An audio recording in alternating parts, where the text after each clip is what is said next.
In the pantheon of role-playing games, few stories have captured the imagination and hearts of players quite like Final Fantasy VI. Released in 1994 for the Super Nintendo Entertainment System, this masterpiece from Squaresoft represented the culmination of everything the series had learned about storytelling, character development, and the very nature of heroism itself. While it arrived in North America under the title Final Fantasy III, due to the skipped localizations of its predecessors, time has restored its proper place in the franchise's chronology, and with it, recognition as one of gaming's most profound narratives. What makes Final Fantasy VI so remarkable is not simply its technical achievements or its memorable soundtrack, though both deserve praise. Rather, it is the game's willingness to ask uncomfortable questions about the nature of existence, the price of hope, and what it truly means to find purpose in a world that seems determined to crush that very concept. This is a story that does something almost unheard of in the medium. It allows the villain to succeed. It watches as everything the heroes fought to protect crumbles into ash and ruin. And then, in the aftermath of that apocalypse, it asks its characters and its players alike whether there is still something worth fighting for when all seems lost. The world of Final Fantasy VI is one shaped by ancient conflict and modern ambition. Long before the events of the game, 3 gods descended from the heavens. These beings, known as the Warring Triad, feared one another's power so greatly that they began to war among themselves. The mortals caught in the crossfire of their divine conflict were transformed into beings called espers, magical creatures forced to serve as soldiers in a war that was never theirs to fight. The devastation was immeasurable, the suffering incomprehensible. Entire civilizations were wiped from existence as the gods wielded their servants like weapons against one another. The gods realized too late the chaos their fighting was causing, the devastation their pride had wrought upon the world. In an act of collective remorse, they agreed to seal away their power. With the last dregs of their fading magic, they returned free will to the espers before petrifying themselves into stone statues, hoping their eternal slumber would prevent further catastrophe. It was a noble gesture, but the damage had already been done. The world bore the scars of divine arrogance, and those scars would shape everything that followed. For a time, there was peace. Espers and humans lived side by side, sharing knowledge and building a civilization that benefited from both magical and mortal ingenuity. Cities rose that combined the mystical arts with human craftsmanship. Knowledge flowed freely between the two peoples, and it seemed as though a golden age had dawned. But human nature, as it so often does, turned toward greed. Seeing the power the espers possessed, humans sought to claim that power for themselves. They discovered ways to infuse themselves with esper magic, creating beings known as magi, humans who could wield mystical forces beyond normal comprehension. What followed became known as the War of the Magi, a cataclysmic conflict that nearly destroyed the world itself. The war raged across continents with a fury that dwarfed even the conflict of the Warring Triad. Ancient kingdoms rose and fell in the span of seasons. The Esper Odin stood as a king defending his castle against overwhelming odds, ultimately petrified mid-battle, forever frozen as a monument to a forgotten age. The mighty Valigarmanda was sealed beneath ice and snow, buried so deeply that its very existence would fade into legend. Weapons of terrible power were created, including 2 entities known as the Ultima Weapons. One a living monstrosity of pure destructive force, the other a blade that drew its strength from the wielder's very life force. The battles were apocalyptic in scale, Entire mountain ranges were leveled, oceans boiled. The sky itself seemed to tear apart as Magi unleashed spells that reshaped the landscape. Cities that had stood for millennia were reduced to rubble in moments. Forests that had taken centuries to grow were incinerated in waves of magical fire. The Espers, betrayed by the very humans they had lived peacefully beside, fought with the desperation of a people facing extinction. The Magi, drunk on their stolen power, pushed ever harder, seeking total dominance. Neither side would yield, and the world paid the price for their stubbornness. When the flames of the War of the Magi finally receded, they left behind only the charred husk of a world. Magic itself seemed to vanish, relegated to myth and fairy tale. The survivors emerged from hiding to find a planet transformed beyond recognition. Where once stood great cities, now lay deserts of ash. Where forests had flourished, only dead stumps remained. The very air seemed poisoned, and the survivors struggled simply to find food and water. It was the end of an age, and those who lived through it could scarcely believe they had survived. The Espers, horrified by what the war had wrought and fearful of future human aggression, made a fateful decision. They created a realm of their own, a pocket dimension where they could live in peace, separated from the mortal world. They took with them the statues of the warring triad, ensuring that the source of so much devastation could never again be used to fuel human ambition. Behind them, they sealed a great gate, severing almost all connection between their world and ours. It was a divorce born of necessity and pain, the acknowledgement that humans and Espers could never again live side by side without bloodshed. The humans who had become Magi during the war found themselves persecuted and feared.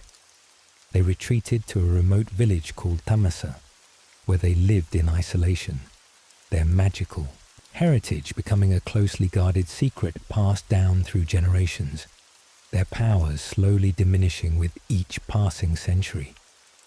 They became shadows of what they once were, their abilities fading like embers cooling to ash.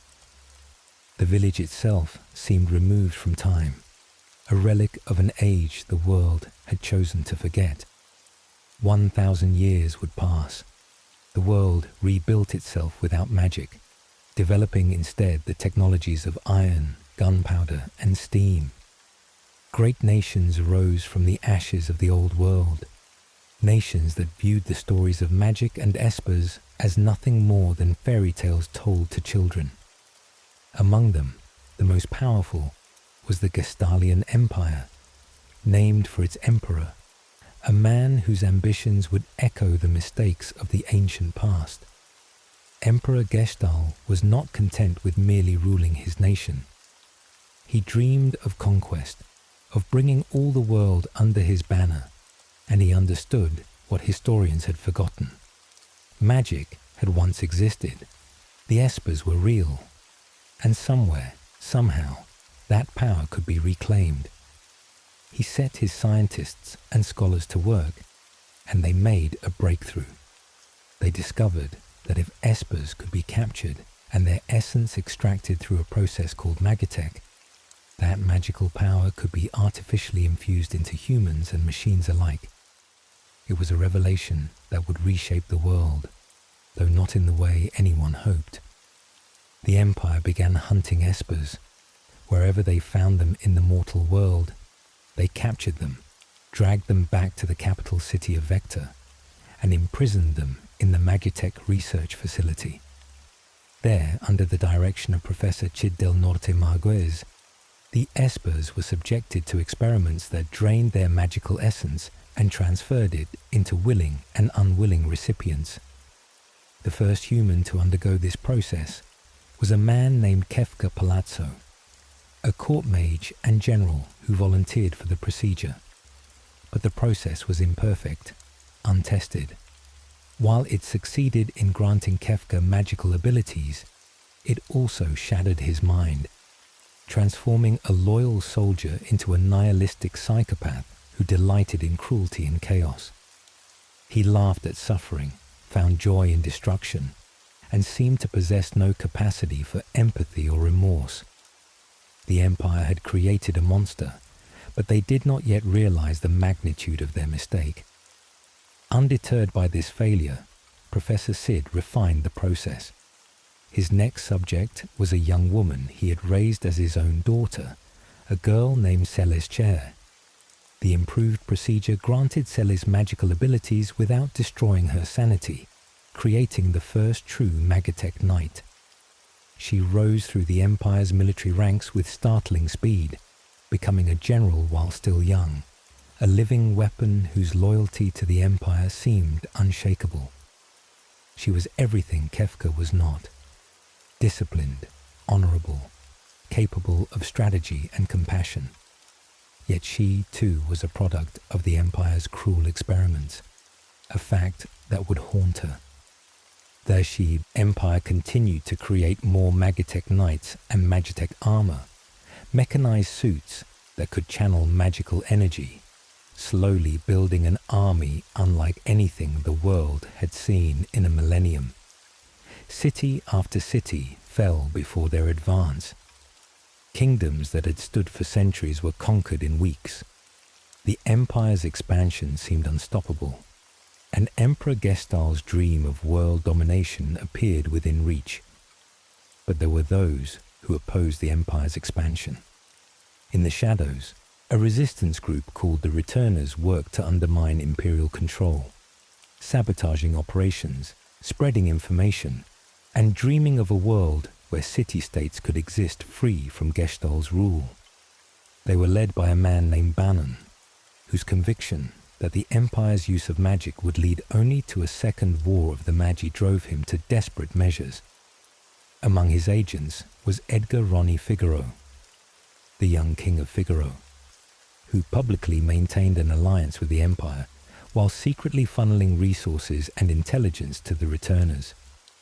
It was a dangerous game, one that required Edgar to smile at men he despised and bow to a regime he worked to destroy. And it was into this powder keg of tension and conflict that a young woman would stumble, her memories stripped away, carrying within her a power that would change the course of history.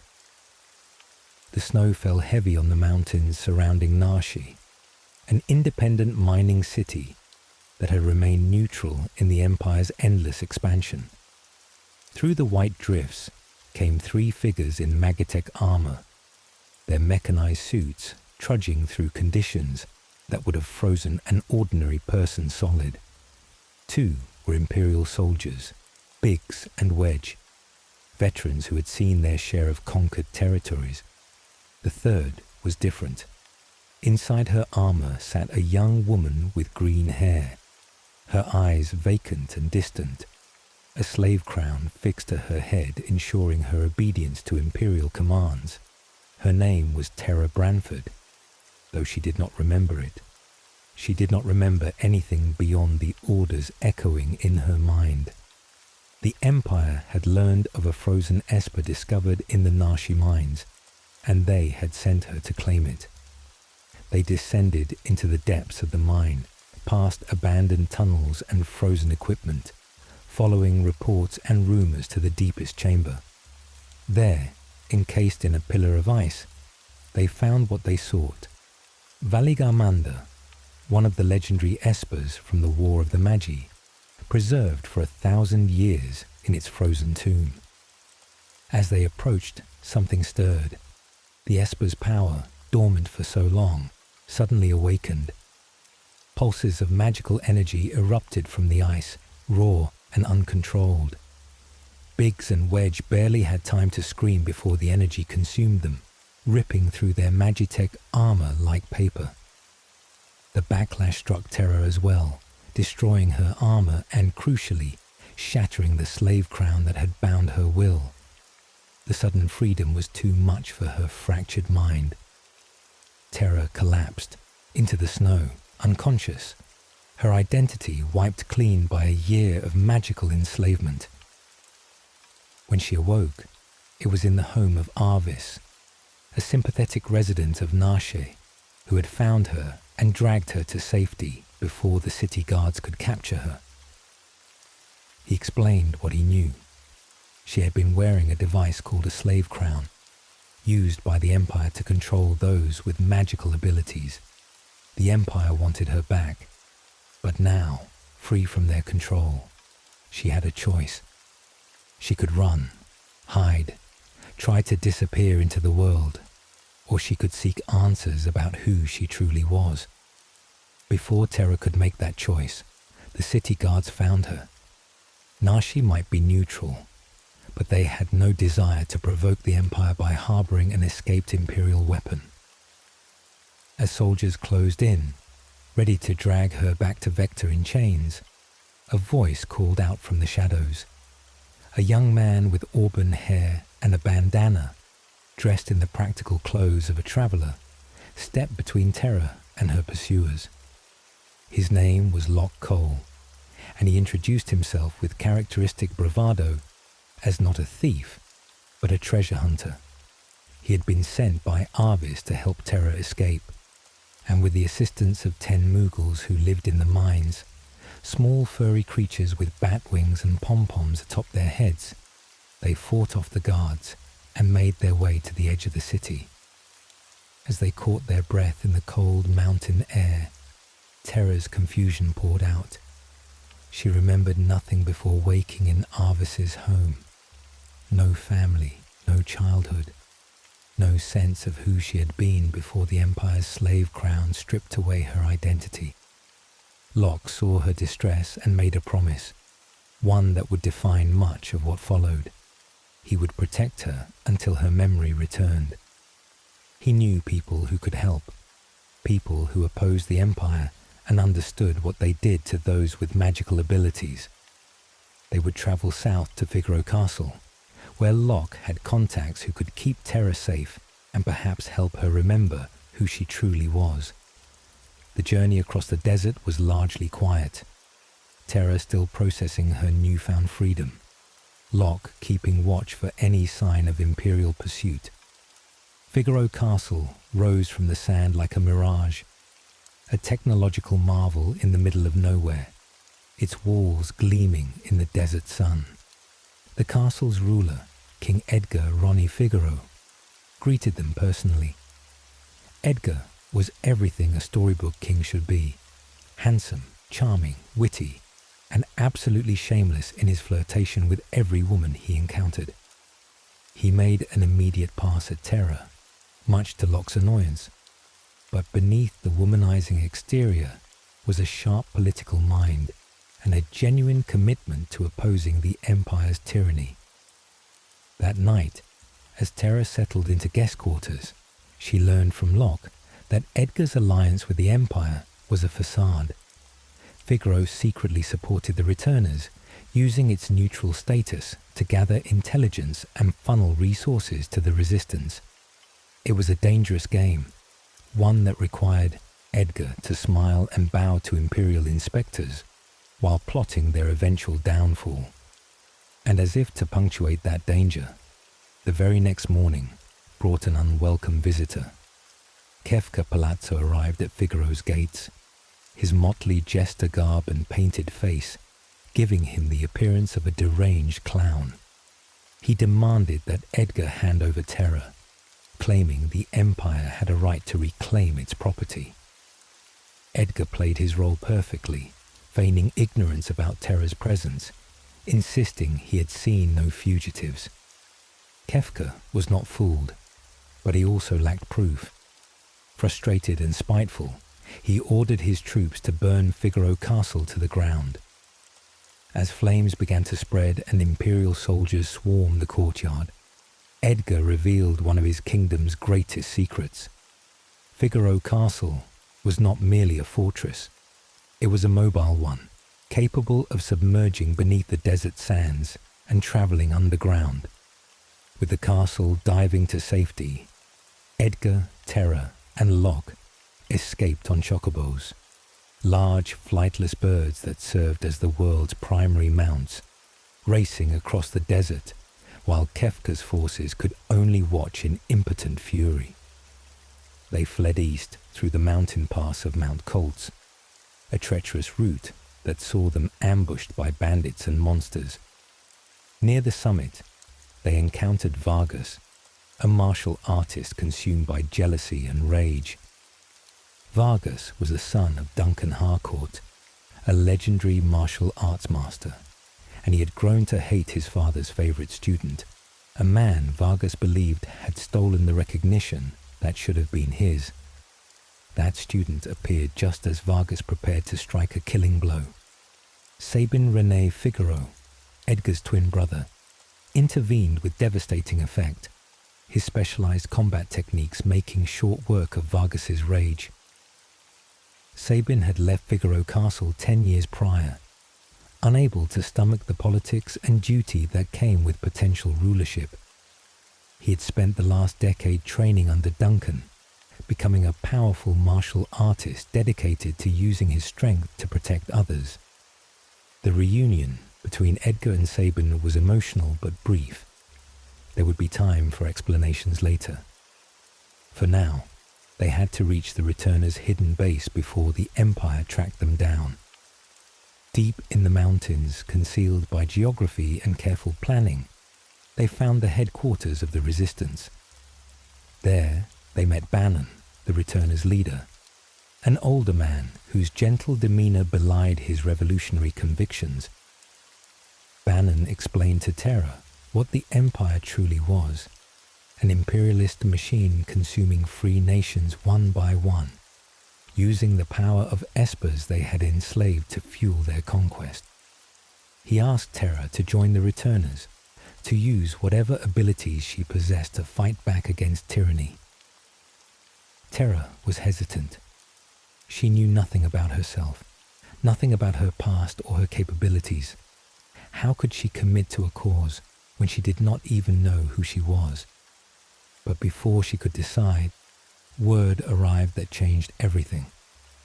The Empire had invaded South Figaro, a coastal town that served as a major trade hub. They were using it as a staging ground for a northward push, likely targeting the Returners' base itself. Locke volunteered to infiltrate South Figaro and slow the Empire's advance from within, buying time for the others to evacuate. Terra, Edgar, Sabin, and Bannon would travel by raft down the Lethe River to Narshe, where the frozen Esper still remained, hoping to learn something about the nature of espers and magic that might help them against the Empire. The river journey proved more eventful than anticipated. Ultros, a giant purple octopus with a theatrical personality and a grudge against anyone who crossed his path, attacked the raft. The battle was fierce, with the creature's tentacles threatening to capsize them at any moment. Sabin, in a moment of reckless bravery, leaped into the water to finish Ultros off. The current swept both of them away, separating Sabin from the group and washing him into an entirely different adventure. What followed was a moment of narrative innovation that would become one of Final Fantasy VI's defining features. The story split into 3 separate scenarios, allowing players to experience the perspectives of multiple characters as events unfolded simultaneously across different parts of the world. Each path offered its own challenges, its own revelations, and its own glimpse into the broader tapestry of the conflict engulfing the planet. Locke's infiltration of South Figaro was a tense affair of stolen uniforms and careful timing. The Empire had already occupied the town, soldiers patrolling the streets and questioning citizens about returner activities. Locke made his way through back alleys and secret passages, gathering intelligence about Imperial plans and sabotaging supplies where he could. In the basement of a mansion, he discovered an unexpected prisoner. Celes, the Empire's celebrated general and Magatech knight, was chained to a wall, accused of treason for questioning her orders. The man guarding her boasted of the reward he would receive for turning her over to the Empire, never imagining that this prisoner might be worth more as an ally. Locke's rescue of Celes was driven by multiple impulses. There was the practical consideration that an imperial general might possess valuable intelligence. There was his instinctive desire to protect anyone in danger, especially women, a compulsion rooted in a tragedy from his past that still haunted him. But there was also something in Celes's eyes, a weariness and disillusionment that spoke to someone questioning everything she had ever believed. Locke freed her, and together they fought their way out of South Figaro and into the caves beyond. Celes was initially reluctant to trust him, uncertain whether his rescue was genuine or simply another form of manipulation. But as they traveled together, she began to open up about her doubts, about the atrocities she had witnessed in the Empire's name, about the growing sense that she had been fighting for the wrong side all along. She spoke of villages burned, of civilians killed for the crime of refusing to submit, of orders that made her sick to carry out, but which she followed nonetheless out of misguided loyalty. Meanwhile, Sabin's unexpected journey took him far to the east. He washed up near the imperial camp, besieging Doma Castle, the last stronghold of a kingdom that had refused to submit to Gestal's rule. There, Sabin encountered Shadow, a mysterious assassin who worked as a mercenary for whoever could afford his fee. Shadow was accompanied by an equally enigmatic dog named Interceptor, a loyal and deadly companion who attacked anyone who threatened his master. Despite Shadow's mercenary nature, something about the siege of Doma bothered him. The Imperial forces were led by General Leo Christophe, a man known for his honor and his reluctance to cause unnecessary bloodshed. Leo was attempting to negotiate Doma's surrender, hoping to bring them into the Empire peacefully. He spoke of minimizing casualties, of finding a diplomatic solution, of treating the people of Doma with dignity even in defeat. But Leo was called back to Vector, leaving the siege in the hands of Kefka Palazzo. What happened next would become one of the game's most haunting atrocities, a moment that defined Kefka as a villain of singular cruelty. Rather than risk his soldiers in a prolonged siege, Kefka ordered the kingdom's water supply to be poisoned. The poison was fast-acting and indiscriminate. Within hours, everyone inside Doma Castle was dead. The king, the soldiers, the servants, the families, all of them killed by an enemy they never saw coming. There was no battle, no chance to fight back, just a slow and agonizing death that came from something as simple as drinking water. Among the victims were the wife and son of Kyan Garamonde, a samurai and retainer to the king of Doma. Tyan survived only because he was on the castle walls when the poison struck. He returned to find everyone he loved dead, their bodies still warm, the poison's effects having been horrifyingly quick. The grief and rage that consumed Kyan in that moment was beyond words. He took up his sword and charged the imperial camp alone, a one-man assault driven by nothing but the need to make someone, anyone, pay for what had been taken from him. Sabin and Shadow, witnessing this suicidal charge, intervened. They fought alongside Kyan, helped him escape the camp, and slowly, carefully, began to pull him back from the edge of his grief.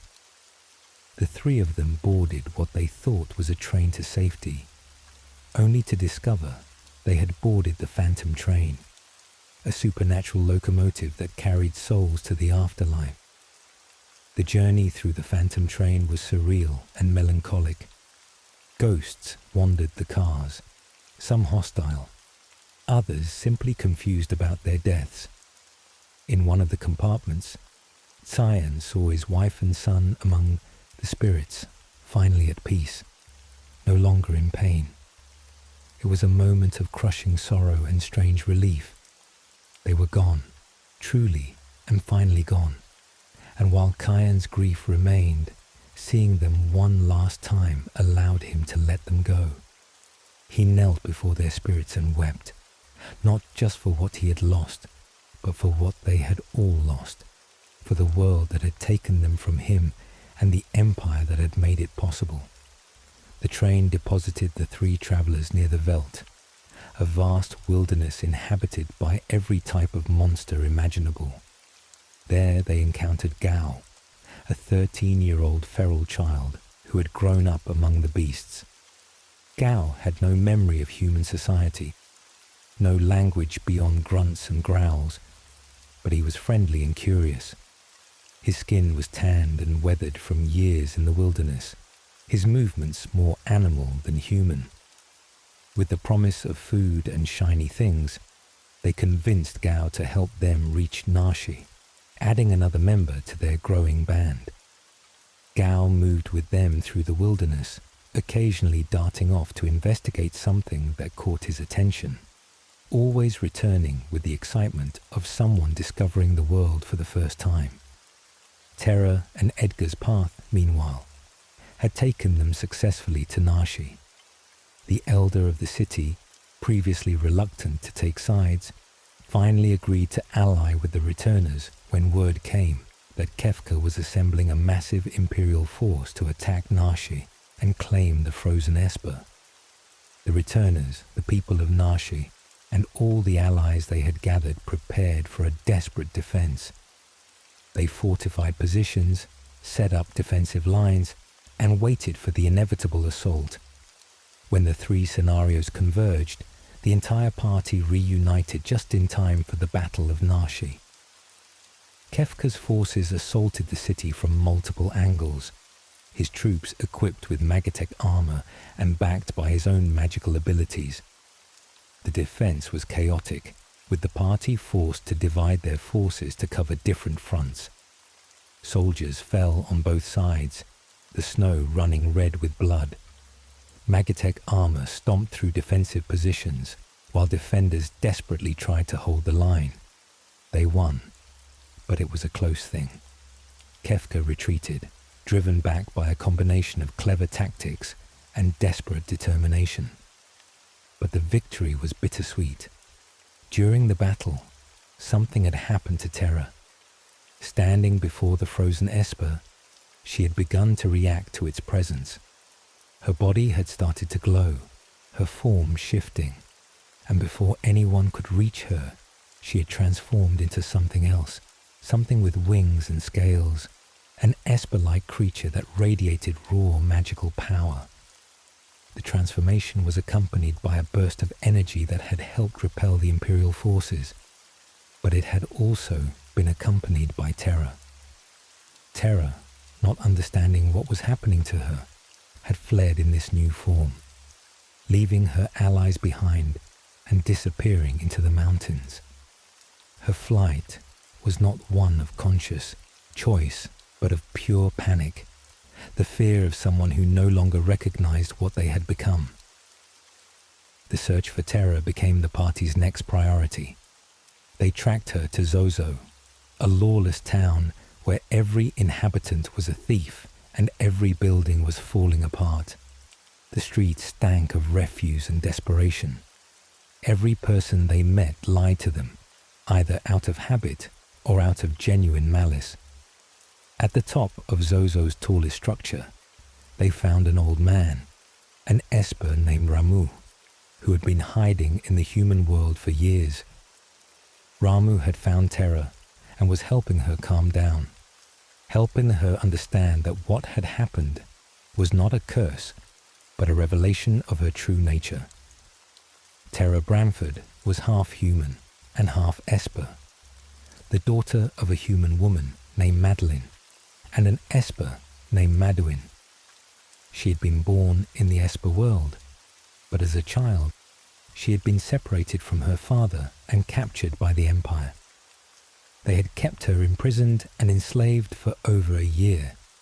using her natural magical abilities for their own purposes, controlling her with the slave crown that had finally been destroyed in Nashi. This revelation shook Terra to her core. She was not fully human, not fully Esper, but something in between. The transformation she had experienced in Narsha was the awakening of her Esper heritage, a power she had never known she possessed. Ramu helped her understand that she could control this power, that she did not need to fear it, but it would take practice and self-knowledge to master. The ability to transform was part of who she was, and denying it would be like denying her own existence. Before sending the party on their way, Ramu made a request. Other Espers were still imprisoned in Vector, trapped in the Magatech research facility and drained of their power. If the party could infiltrate the facility and free them, it would strike a major blow against the Empire's ability to create more Magitech knights and Magitech armor. More importantly, it would be the right thing to do. The Espers were sentient beings, not resources to be exploited. They deserved freedom, deserved the chance to return to their own world and live in peace. Before they could attempt such a dangerous mission, they needed transportation. The party made their way to Jidor, a wealthy town where they hoped to find leads on reaching the southern continent, where Vector lay. In the mansion of a wealthy art collector named Orza, they encountered the impresario of the nearby opera house.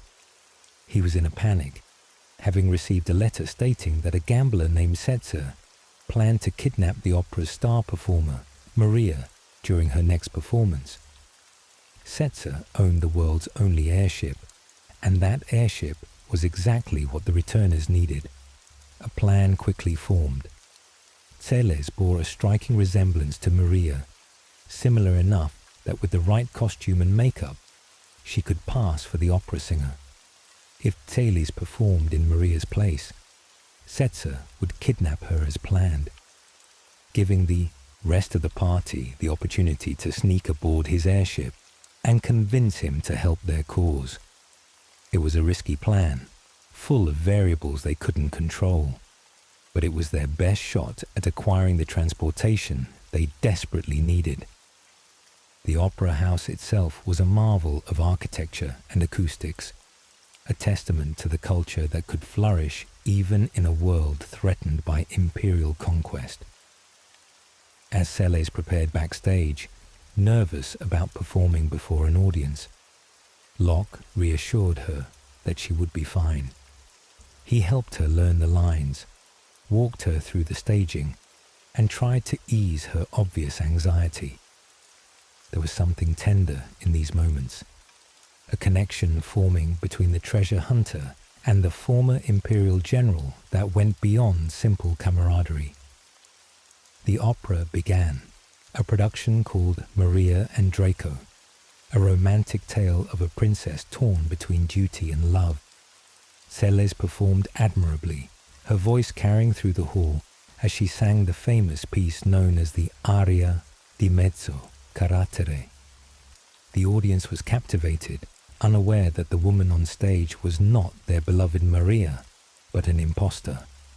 But trouble arrived in the form of Ultros, the theatrical octopus who had attacked them on the Lethe River. He had somehow learned of their plan and positioned himself in the rafters, preparing to drop a massive weight onto the stage and crush Celes. Locke discovered the threat and raced through the backstage area, fighting through rats and navigating the complicated machinery of the theatre to reach Ultros before disaster struck. He and his companions tumbled onto the stage mid-performance, landing in a heap and knocking unconscious the actors playing the male leads. The audience gasped, uncertain whether this was part of the show. Locke, thinking quickly, attempted to play it off as an elaborate stage effect, engaging Ultros in battle while the orchestra continued to play. The fight was as absurd as it was desperate. with Ultros hamming it up for the crowd and Locke trying to protect Celes while maintaining the illusion of a scripted performance. When Ultros finally fled, defeated once more, the audience erupted in applause, convinced they had witnessed the greatest opera performance of their lives. And then, right on cue, Setzer descended from above, grabbing Celes and whisking her away to his airship, the Blackjack. The rest of the party managed to stow away on the airship, emerging once Setzer had Celes safely in his cabin. The gambler was surprised but not particularly alarmed. He listened to their proposal, considered their request to use his airship, and then proposed a wager. They would flip a coin. Heads, he would help them. Tails, Celes would become his bride as originally planned.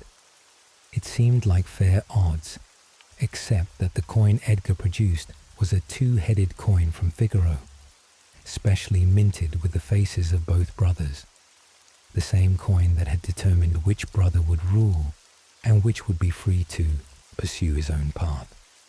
Setzer, recognizing the con but amused by their audacity, agreed to help them anyway. He was a gambler and a thrill-seeker, and the opportunity to strike back against the Empire appealed to his sense of adventure. Besides, there was something in Celes that reminded him of someone he had lost, a woman named Darrell, who had been his partner in racing airships across the world until her death in a tragic accident. Perhaps helping these rebels was a way to honor her memory, to do something meaningful with the life she had encouraged him to live fully. The infiltration of Vector was a turning point in the story. The party made their way into the heart of the Empire's capital, sneaking through sewers and alleys to reach the Magitech research facility. The city itself was a monument to Imperial power, all steel and concrete and marching soldiers. Propaganda posters lined the walls, proclaiming Emperor Gestahl's wisdom and the glory of Imperial expansion. Citizens hurried about their business with heads down, afraid to attract attention. The Magitech research facility was a nightmare made real. In sterile chambers, they witnessed the horror of what the Empire had been doing. Espers were held in tubes, their magical essence slowly drained, their bodies withering. The facility hummed with machines designed to extract and process magical energy, to reduce living, feeling beings into nothing more than fuel for the Empire's war machine. In one room, they found Kefka himself, torturing two Espers, Ifrit and Shiva, who had been drained to near death. Kefka carelessly tossed their bodies into a garbage chute, declaring them used up and worthless, laughing as he did so. The casual cruelty of the act, the complete disregard for life, demonstrated just how far gone Kefka's humanity truly was. He was beyond redemption, beyond reason. He was a force of pure destruction wearing a human face. The party managed to retrieve the crystallized remains of these Espers, discovering in the process the true nature of magicite, the concentrated essence of a dead Esper that could transfer magical knowledge and power to those who held it. They freed the captive Espers, but the rescue came too late. The Espers had been drained too much, their bodies unable to sustain themselves. One by one, they transformed into magicite, their physical forms dissolving, leaving only crystalline shards that pulsed with residual magic. Each transformation was accompanied by a soft light, a final moment of peace as their suffering ended. Professor Sid, the head of the research facility, witnessed this and finally understood the full cost of what he had been doing. The Espers had to die to become magicite, meaning every Magitech knight, including Celes, his adopted daughter, had been created through the deaths of sentient beings. The weight of that realization broke something in Sid. He had told himself he was advancing human knowledge, serving his emperor, doing what was necessary for the good of the Empire. But in that moment, seeing the Espers die, understanding that Celes' power had come from such suffering, he could no longer lie to himself. He helped the party escape, giving them access to a minecart that would take them out of the facility and back to the Blackjack. But before they could leave, Kefka appeared with Celes in tow. He claimed she had been playing the returners all along, that her defection had been a ruse to infiltrate their ranks and lead the Empire to them. He ordered Celes to hand over the magicite they had recovered, to prove her loyalty to the Empire once and for all. The moment hung suspended in time. Locke's face showed betrayal and hurt. The others raised their weapons defensively, and Kefka smiled his painted smile, certain that his trap had worked perfectly. Celes stood between them all, the magicite heavy in her hands, her expression unreadable. This was the moment that would define everything that followed, the crossroads where she would choose who she truly was. She turned to face Kefka, and for a heartbeat, it seemed she might comply. Then she hurled the magicite to Locke, drawing her sword in the same fluid motion. The relief on Locke's face was immediate and profound. He had believed in her when she had barely believed in herself, and she had not betrayed that faith. The party fought their way out of the facility, Celes matching them blow for blow, no longer a former Imperial general, but a full-fledged member of the Resistance.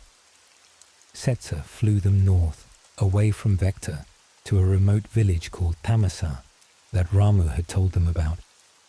This was where the descendants of the Magi from the ancient war had settled, where the last humans with natural magical abilities lived in hiding. The village was small and unassuming, its residents friendly, but evasive about their heritage. 1,000 years of persecution had taught them to guard their secrets carefully, to pretend they were ordinary people living ordinary lives. They sought out Stragomagus, an elderly gentleman, whom Ramu had mentioned as someone knowledgeable about espers. Strago was initially reluctant to help, claiming to know nothing about magic or espers, maintaining the village's practiced deception. But when a house caught fire with his granddaughter Realm trapped inside, the truth revealed itself. Strago used his magic to try to save her, his blue magic drawing upon the abilities of monsters he had encountered throughout his long life. Terra, Locke, and whichever other companions had accompanied them, rushed into the burning building to help. Inside, they found 10-year-old Realm Aroni, a precocious child with extraordinary magical talent. She wielded a paintbrush as her weapon, able to bring her paintings to life or capture the essence of enemies in her art. Together, they rescued her from the flames, and Strago, his secret exposed and his gratitude overwhelming, agreed to help them reach the gate to the Esper world. The cave to the sealed gate was hidden nearby, its entrance concealed by natural formations and ancient magic. Strago guided them through passages that twisted and turned, past underground rivers and chambers filled with the remnants of the old war. The gate itself was massive, ornate, covered in inscriptions warning against disturbing what lay beyond. The Espers had sealed this portal a millennium ago, severing the connection between their world and the human one. Opening it again might have consequences no one could predict, but the returners needed allies, needed to understand the Espers and convince them that not all humans were like the Empire. Terra, being half Esper herself, was key to this plan. She could serve as a bridge between the two peoples, could show the Espers that cooperation was still possible. Using the magicite they had recovered from the Magitech research facility, they opened the sealed gate. The magical barrier dissolved, and beyond it lay a realm unlike anything in the mortal world. The Esper world was beautiful and alien, a dimension where magic flowed as naturally as air. Crystalline structures floated in multi-hued skies. Energy pulsed through the very ground beneath their feet. But the espers who met them at the gate were not welcoming. They saw humans and assumed the worst, saw their dead transformed into magicite, and believed this was another attack, another attempt to exploit and destroy them. The espers, led by Ura, their elder, attacked in a surge of magical fury. They burst through the gate into the human world, their rage and grief overwhelming their judgment. They flew toward Vector, toward the Empire's capital, intent on destroying the source of their people's suffering once and for all. The party could only watch in horror as the espers disappeared into the distance, leaving destruction in their wake. They had hoped to forge peace, to create an alliance. Instead, they had unleashed a catastrophe. The espers reached Vector and attacked with the full force of their combined magic. Buildings collapsed, walls shattered, fires erupted across the Imperial capital. The Empire's soldiers and Magitech armor tried to mount a defense, but they were woefully unprepared for an assault of this magnitude. The espers had spent 1,000 years watching from their sealed realm as humanity rebuilt.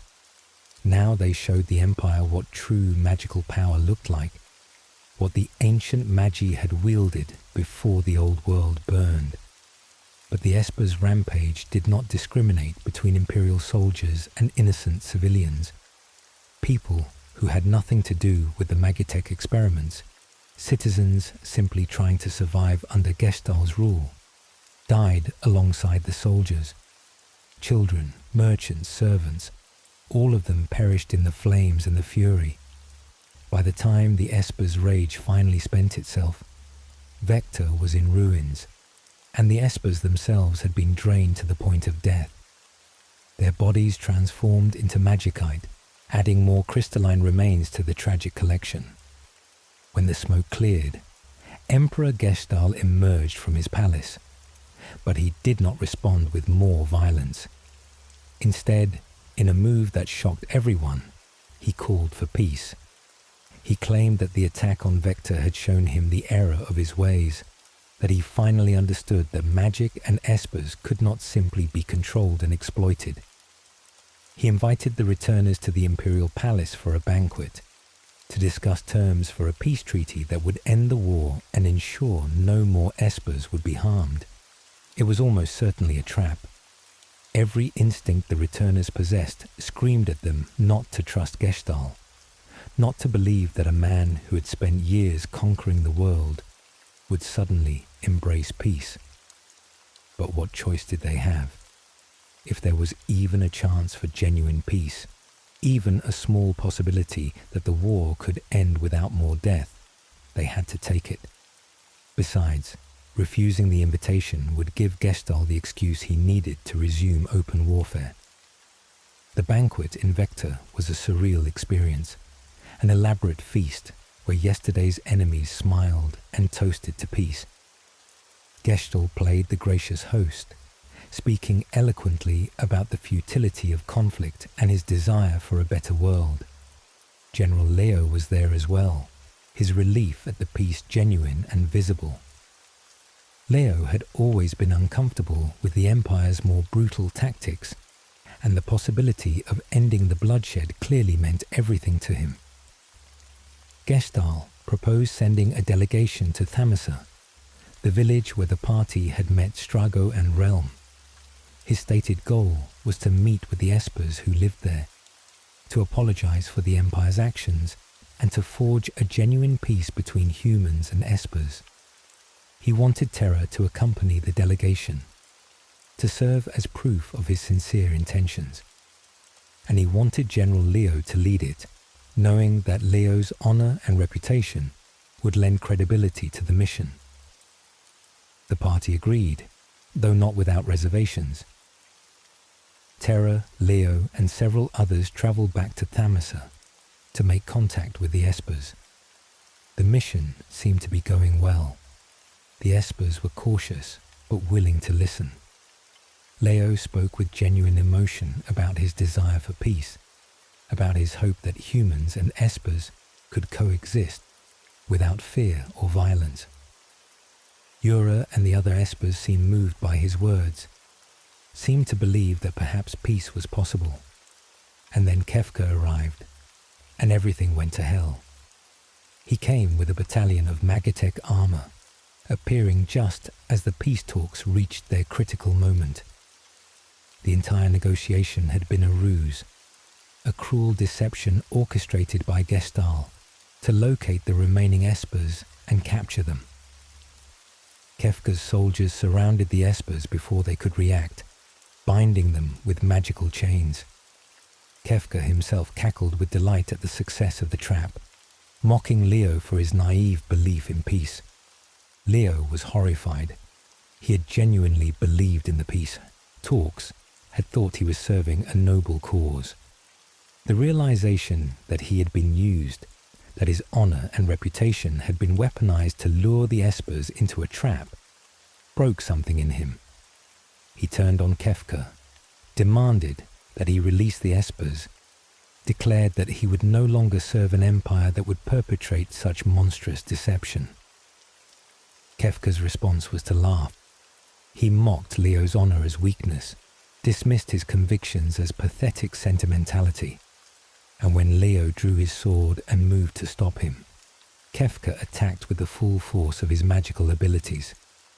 The fight was short and brutal. Leo was strong, skilled, one of the Empire's greatest warriors. But Kefka had magic, had the stolen power of dozens of dead espers flowing through him. He struck Leo down, killed him in front of everyone, and felt nothing but amusement at the death of a man who had served the Empire loyally for years. The espers, witnessing Leo's death, understood the depth of the Empire's betrayal. They fought desperately to escape, but Kefka's soldiers overwhelmed them one by one. As each esper fell, Kefka transformed them into magicite, adding to his collection of stolen power. He destroyed the village of Tamasa as well, burning it to ashes just because he could, because destruction brought him joy. The party barely escaped with their lives, carrying Leo's body and a handful of magicite that represented all that remained of the espers who had trusted them. While this massacre was unfolding, Emperor Gestal had not been idle. He had travelled to the cave to the sealed gate and passed through into the esper world. There, he found what he had been seeking all along, the statues of the warring triad, the three gods whose power had created magic itself. For 1,000 years, these statues had remained in perfect balance, sealed away by the espers to prevent their power from being misused. Gestal shattered that balance, claiming the triad's power for himself. With the might of the gods at his command, Gestal raised an island from beneath the ocean. The very landmass where the cave to the sealed gate stood tore free from the seabed and lifted into the sky, becoming the floating continent. It hovered above the world like a monument to imperial ambition. Its peaks scraped the clouds, and at its summit stood the three statues of the warring triad, their power barely contained. Gestal announced his intention from the floating continent. He would use the power of the warring triad to reshape the world in the Empire's image. All nations would submit or be destroyed. All opposition would be crushed. The era of human freedom was over. The age of the Empire Eternal had begun. His voice boomed across the world through magical amplification, ensuring that every person on the planet heard his declaration. The returners knew they had one chance to stop this. If Gestal succeeded in fully mastering the power of the warring triad, no force on Earth could stand against him. They had to reach the floating continent, had to stop him before he could complete whatever ritual would grant him total control over the god's power. It was a suicide mission, but it was the only mission that mattered. Everything they had fought for, everyone they had lost, would mean nothing if they failed now. Setzer flew the blackjack toward the floating continent, knowing the Imperial Air Force would try to stop them. The sky filled with enemy airships, Magitech armor flying in formation, all of them converging on the single rebel vessel that dared approach Gestal's sanctuary. The battle in the sky was chaotic and desperate.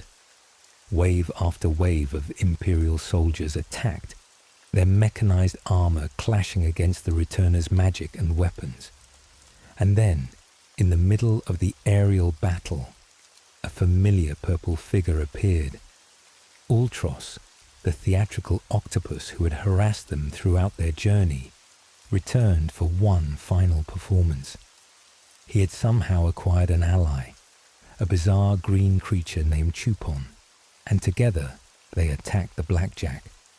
The battle would have been comical under other circumstances, Ultros hamming it up as always, making terrible puns even as he tried to kill them.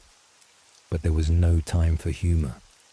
They needed to reach the floating continent before it was too late. They defeated Ultros and Chupon, fought off the last of the Imperial Air Force, and crash-landed on the floating continent itself. The blackjack was badly damaged, unable to fly until repairs could be made. They would have to proceed on foot, fighting their way across the floating island to reach its summit where Gestal waited. The landscape was alien and hostile, the very ground beneath their feet radiating magical energy. Monsters warped by the Triad's power roamed freely, attacking anything that moved. They found Shadow near the landing site, wounded and bitter. The Empire had tried to kill him once his usefulness ended, seeing him as a loose end to be eliminated. Shadow agreed to accompany them, at least until they reached the summit. He owed the Empire nothing and had no love for Kefka or Gestal. If the returners wanted to bring down the Empire, he would help them do it, if only to settle his own scores. The climb to the summit was treacherous, both in terms of the monsters they faced and the time pressure bearing down on them. Every minute they spent fighting was another minute Gestal had to solidify his control over the warring Triad.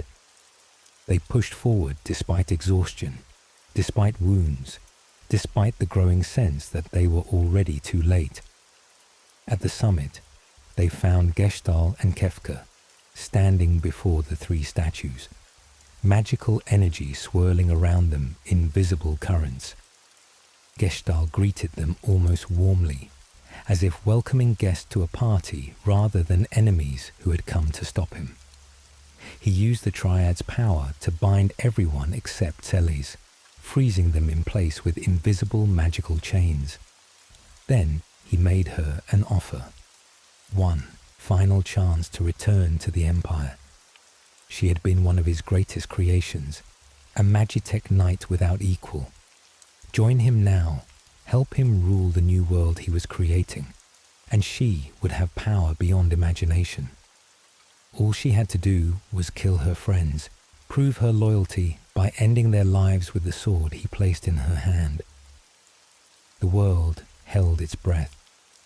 Locke, frozen but conscious, watched Celes with eyes that held more hope than fear. He believed in her, believed in the woman she had become, rather than the general she had been. Terra, Edgar, Sabin, all of them waited to see what choice she would make. And Kefka watched too, his painted face twisted in gleeful anticipation of whatever violence might follow. Celes took the sword. She weighed it in her hand, feeling its balance, its deadly potential. She looked at her friends, at the people who had accepted her despite her past, who had given her a reason to believe in something other than the Empire's lies. She looked at Gestal, at the Emperor who had claimed to care for her while using her as a weapon, who had made her complicit in atrocities she could never atone for. She turned and drove the sword into Kefka's chest. The shock on Kefka's face was almost comical, the disbelief that anyone would dare strike him. The blade pierced his garish costume, and though it did not kill him, it sent a clear message about where Celes' loyalties truly lay. Kefka's surprise transformed instantly into rage, a psychotic fury that knew no bounds. He screamed at Gestalt, demanded they unleash the full power of the warring triad, forget about ruling the world, and simply destroy it instead. Gestalt tried to calm him, tried to reassert control. He had wanted to rule, not annihilate. The warring triad's power was meant to enforce his dominion, not end all life. But Kefka had passed beyond listening to reason or orders. He had embraced nihilism so completely that existence itself offended him. He wanted to watch the world burn, wanted to reduce everything to ash and chaos, wanted to prove that life had no meaning by ending all life. The Emperor attempted to use his own magic to stop Kefka, to bind him as he had bound the returners. But Kefka stood too close to the warring triad. The statues absorbed Gestalt's attacks, leaving Kefka unharmed and laughing at his Emperor's impotence. Then Kefka called upon the triad's power himself, commanded them to strike Gestalt down. Lightning erupted from the statues, bolt after bolt slamming into the Emperor who had awakened them. Gestalt fell, his body broken and smoking. Kefka did not give him a chance to recover or make a final speech. He simply kicked the dying Emperor off the edge of the floating continent, sending him tumbling through the clouds to the world far below. The man who had dreamed of conquest, who had started a war that engulfed the planet, died not as a triumphant ruler, but as a footnote to someone else's madness. With Gestalt gone, Kefka turned, his attention to the warring triad.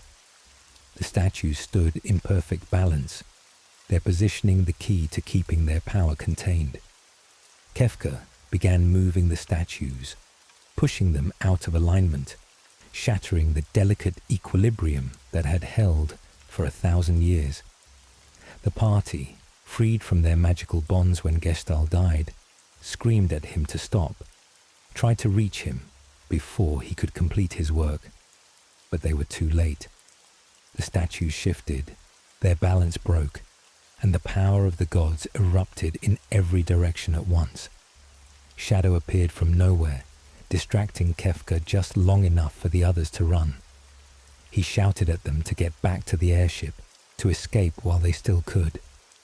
The floating continent was coming apart, massive chunks of earth tearing free and falling toward the world below. Magical energy crackled through the air, reality itself seeming to buckle under the strain of the gods' unleashed power. They ran, fighting through monsters and collapsing terrain, racing against time itself. At the edge of the continent, they faced a choice. The blackjack was just ahead, Setzer desperately trying to get it airborne again. But Shadow was still behind them, still fighting to buy them time. If they waited for him, they might all die. If they left without him, he would certainly perish. It was a terrible calculus, the kind of decision that haunts people forever regardless of what they choose. Some waited, some did not. It depended on the bonds they had formed, the loyalties they had built. Either way, they barely made it aboard as the blackjack lifted off, its engines straining, damage from the earlier battle making every movement uncertain. They flew as fast as they could away from the floating continent, watching it disintegrate behind them. And then the true catastrophe began. The power of the warring triad, no longer contained or balanced, cascaded across the world. It struck like a tidal wave of pure magical energy, reshaping everything it touched. Mountains moved, oceans shifted, continents cracked and reformed. The very face of the planet was rewritten in moments of apocalyptic transformation. Cities were swallowed by the earth, forests were incinerated, Rivers evaporated or changed course entirely. The blackjack, caught in this magical maelstrom, was torn apart. The airship that had carried them so far, that had been their sanctuary and their hope, disintegrated around them. The party members were thrown into the chaos, scattered across a dying world, separated by forces they could not resist or control. They fell through turbulent skies, some hitting water, some landing in wreckage, all of them alone in the moment when everything ended. The world screamed as it died. Billions of lives were snuffed out in an instant. Entire civilizations vanished, their people given no time to understand what was happening or why. The careful balance between the continents shattered, and where once there had been nations and kingdoms, now there was only ruin. The very climate changed, poisoned by magical radiation, the skies turning a permanent crimson, the air thick with ash and the smell of death. When the cataclysm finally ended, when the warring triad's power finished its terrible work, the world that remained was barely recognizable. Where the empire's capital had stood, a massive tower now rose, formed from the debris and rubble of 1,000 destroyed cities. This was Kefka's tower, a monument to destruction, and at its peak sat Kefka himself, transformed by the god's power into something more than human. He had become the god of magic, a being of terrible power who could reshape reality with a thought. He wielded the light of judgment, a beam of pure destructive energy that could annihilate anything he targeted. Whenever the whim struck him, whenever boredom overtook his madness, he would fire this light at some random part of the world, killing whoever happened to be there, destroying whatever remained standing. The survivors lived in constant terror, never knowing when death might fall from the sky. The world that had been, the world of balance, with its cities and nations and conflicts, was gone forever. What remained was called the world of ruin, a broken husk of a planet where the few survivors struggled simply to find food and clean water. Most of the party was missing, presumed dead. Terra had vanished. The returners were scattered or destroyed. The empire that had threatened them had been replaced by something far worse, a nihilistic god who ruled through random violence and whose only goal was to prove that life itself was meaningless. And in this world of ash and despair, 1 year after the cataclysm, a young woman woke up on a small island, opened her eyes, and wondered why she was still alive. Her name was Celes, and she was the only one who could save what remained of the world. The solitary island was exactly what its name suggested, a tiny piece of rock in the middle of a poisoned ocean, too small and remote to have attracted Kefka's attention. Celes had washed up here after the blackjack was destroyed, unconscious and nearly drowned. The only other inhabitant was Professor Chid del Norte Marquez, the man who had created the Magitech process, who had infused her with magical power, who had raised her as his daughter even as he used her as an experiment. Sid had found Celes on the beach and carried her to the island's only structure, a small house with basic supplies. He had cared for her during her year-long sleep, feeding her, keeping her alive, while her body slowly recovered from the trauma of the cataclysm. Now, finally awake, Celes had to face the reality of what had happened. The world had ended. Her friends were gone. Everything they had fought for had been reduced to ash. Sid was dying. The fish around the island had been poisoned by the magical fallout from the cataclysm, and eating them was slowly killing him. Celes tried desperately to save him, to find the few fish that were still clean, to nurse him back to health. But the odds were against them. Almost every fish in the poisoned waters was toxic. and Sid grew weaker with each passing day.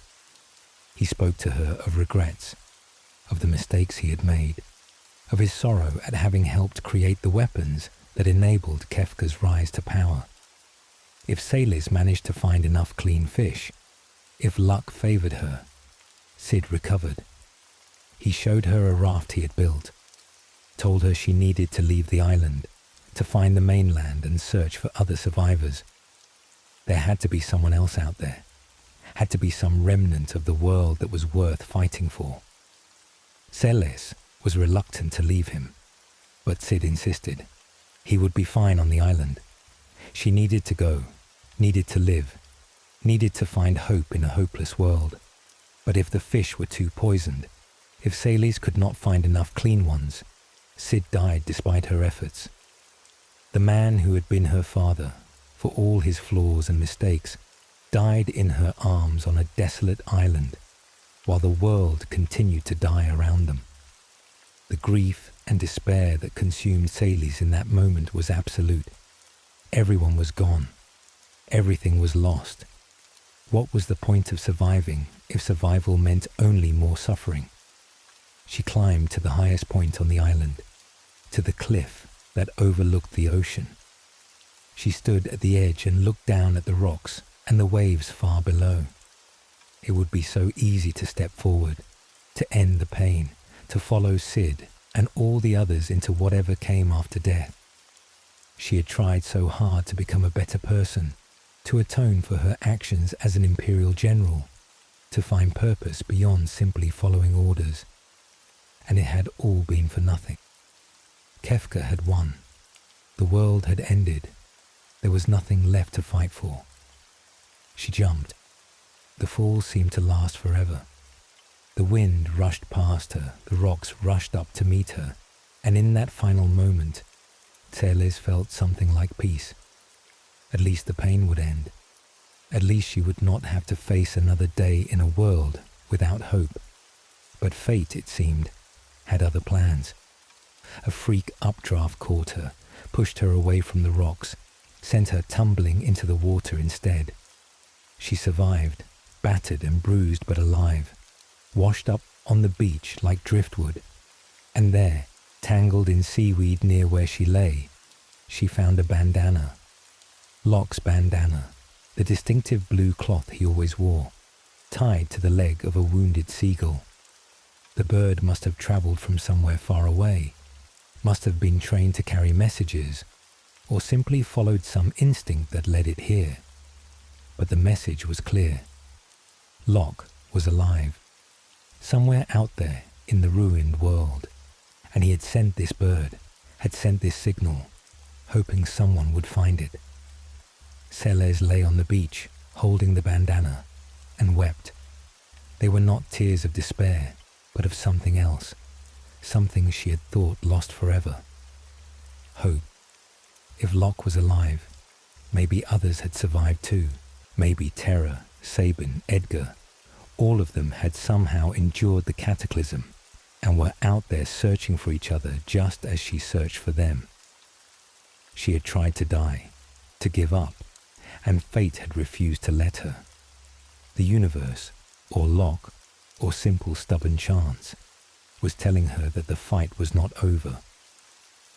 Celes took the raft Sid had built, whether he had recovered or died, and set out across the poisoned ocean. The journey was harrowing, the waters rough and the sky an ominous red, but she made it to the southern continent. The landscape that greeted her was one of devastation. Towns she had known were gone, replaced by ruins and rubble. The few settlements that remained were populated by survivors who had given up, who simply waited for Kefka's light of judgment to find them and end their misery. But in the town of Zen, something different happened. Kefka's light of judgment struck while Celes was there. The beam of destructive energy slamming into a tall building and causing it to collapse. People screamed and ran, certain that everyone inside was doomed. But then, impossibly, the building stopped falling. Something was holding it up, keeping the structure from completely collapsing. That something was Sabin René Figaro, using every ounce of his martial artist strength to bear the weight of the building on his shoulders. Celes ran inside, navigating through falling debris and cracking support beams, and found a child trapped in the basement. She freed the child, carried him to safety, and when they emerged, Sabin finally let go. The building collapsed behind them in a cloud of dust and rubble, but the child was safe. Sabin smiled at Celes, that same confident grin she remembered, and it was like a light had been turned on in the darkness. They embraced, two survivors finding each other in the ruins, and in that moment, the quest to reunite the party truly began. Together, Celes and Sabin began searching for the others. They traveled to Nicaea, a port town that had survived relatively intact, and there they heard rumors of a gang of thieves called the Crimson Robbers, led by a man named Gerard. Gerard was described as a master thief and schemer, someone who had recruited the best criminals from around the world for some grand heist. But when they finally caught up to the Crimson Robbers, Celes and Sabin recognized Gerard immediately. The disguise was good, the fake beard and the rough manner convincing. But no one could mistake Edgar Ronnie Figaro's eyes, his distinctive mannerisms, the intelligence that showed through no matter what persona he adopted. Edgar had survived the cataclysm and found that Figaro Castle, his mobile fortress, had become trapped underground due to the shifting continents. Unable to access it alone, he had assembled a team of thieves and criminals to help him break in. The reunion was emotional but brief. They had a castle to infiltrate. The three of them, along with Edgar's assembled thieves, made their way through South Figaro and into the cave system that connected to the castle's underground mechanisms.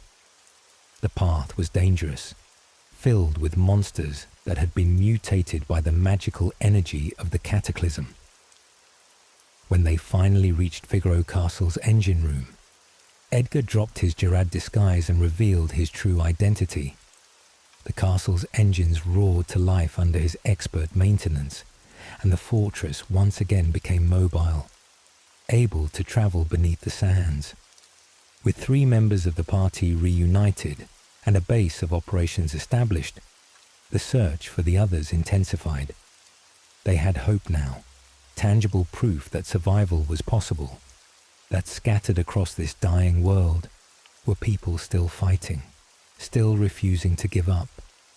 Each new reunion was a victory against despair, each discovered friend a small piece of the world that was restored. They found Cyan Garamond on Mount Zozo, that lawless town where they had first discovered Terra's heritage. Cyan had survived the cataclysm, but was haunted by nightmares of his dead family, unable to move forward, trapped in his grief. It took the party entering his dreams through magical intervention, confronting the literal demons that tormented him, to help Cyan finally begin to heal. He learned that his wife and child would want him to live, to fight, to find new purpose even in their absence. He rejoined the party with renewed determination, his blade once again in service of a cause. Gao, the feral child of the Veldt, had survived as well, his animal instincts and wild resilience carrying him through when civilization collapsed. They found him still living among the beasts, unchanged by the cataclysm in some fundamental way. The wilderness had always been his home, and the destruction of human society meant less to him than it did to others. He was overjoyed to see his friends again, and agreed to travel with them once more. In the cave on the Veldt, if the party had waited for Shadow on the floating continent, they found him wounded but alive. The mercenary had somehow survived the fall, the destruction, and a year in the wasteland. He had been searching for a legendary weapon, the Ichigeki dagger, something to give him purpose in a purposeless world. When the party wagered for the blade at the Dragon's Neck Colosseum, Shadow himself appeared as their opponent, and defeating him in combat was the only way to convince him to rejoin their cause.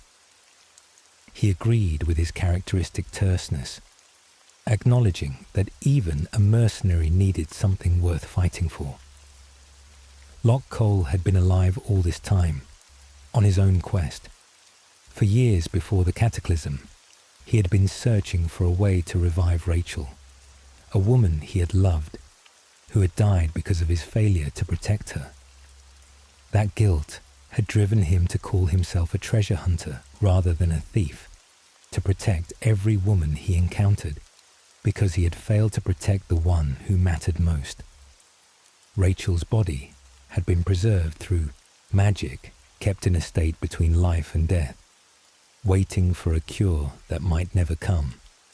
In the world of ruin, Locke had finally found what he sought, the legendary Phoenix Magicite, capable of resurrection, lay hidden in the Phoenix Cave, a treacherous dungeon that required two separate parties working in tandem to navigate.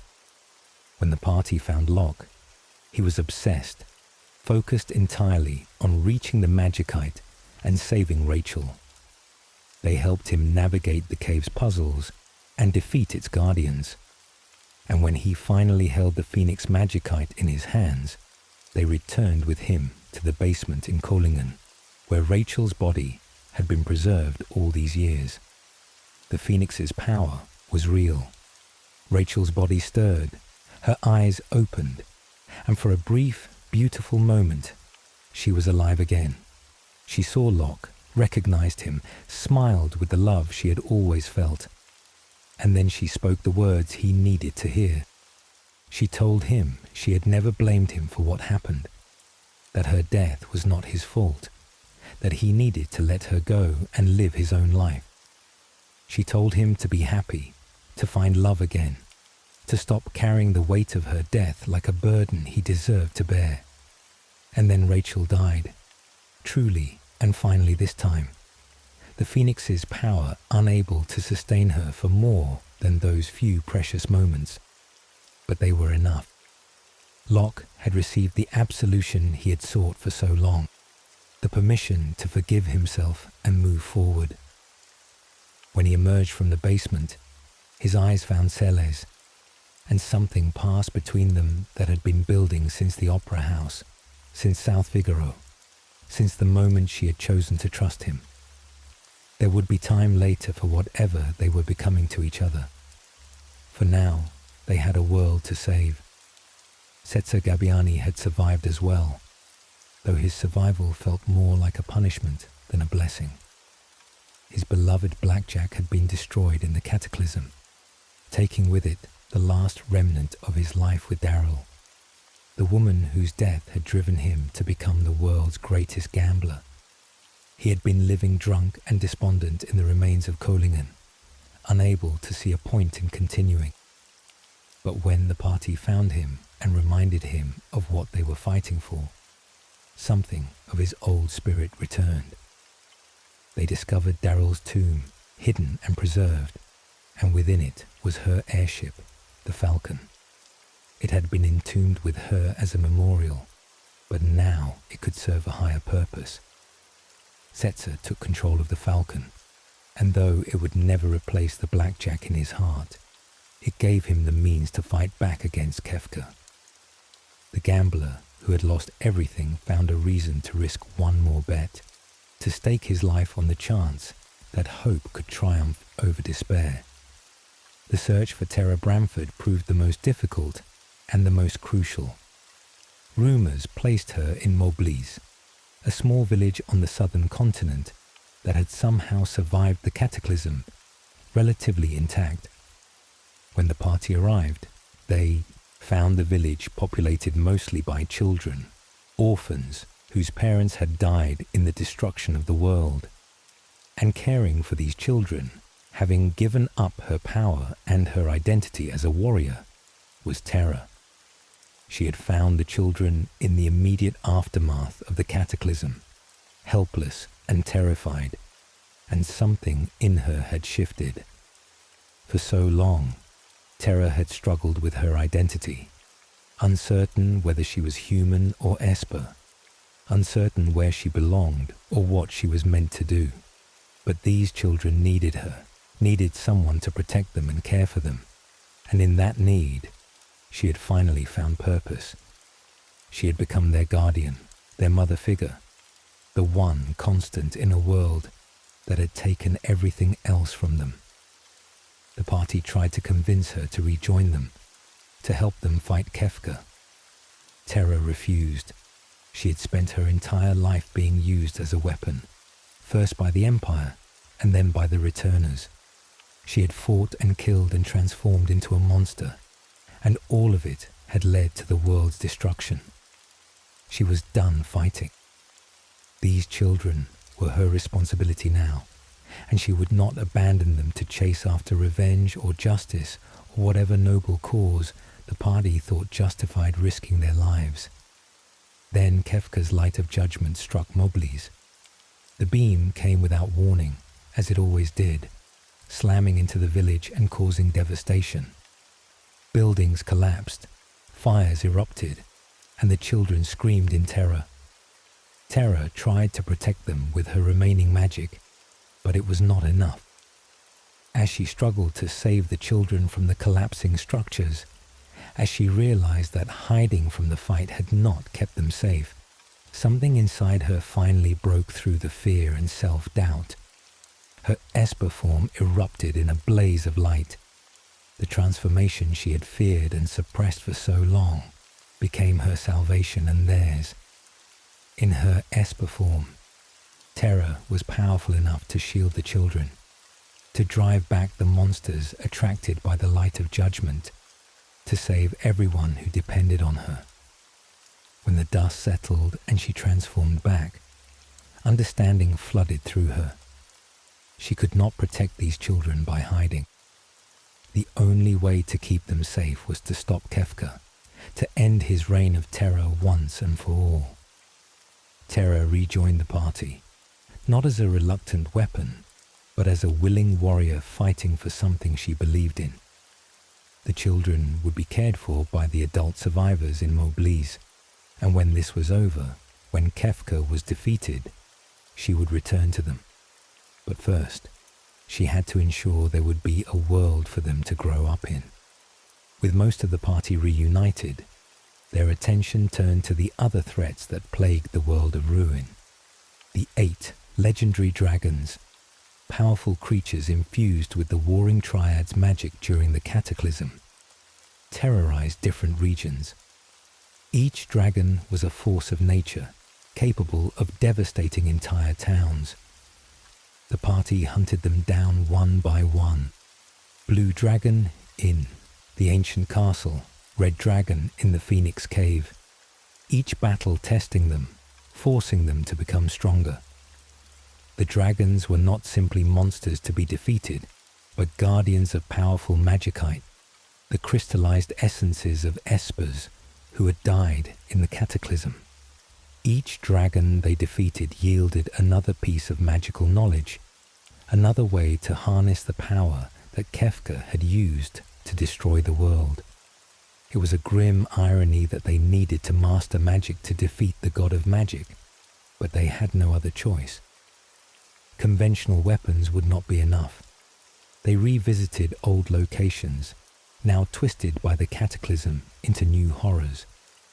The opera house still stood, but the cultured audience was gone, replaced by people who had lost everything and turned to the opera as a reminder of what civilization had been.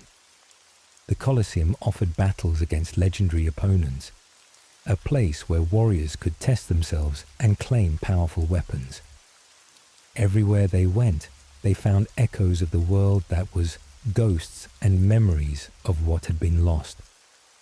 Strago and Realm had survived as well, though their reunion with the party was complicated by Strago's membership in a cult of Kefka worshippers.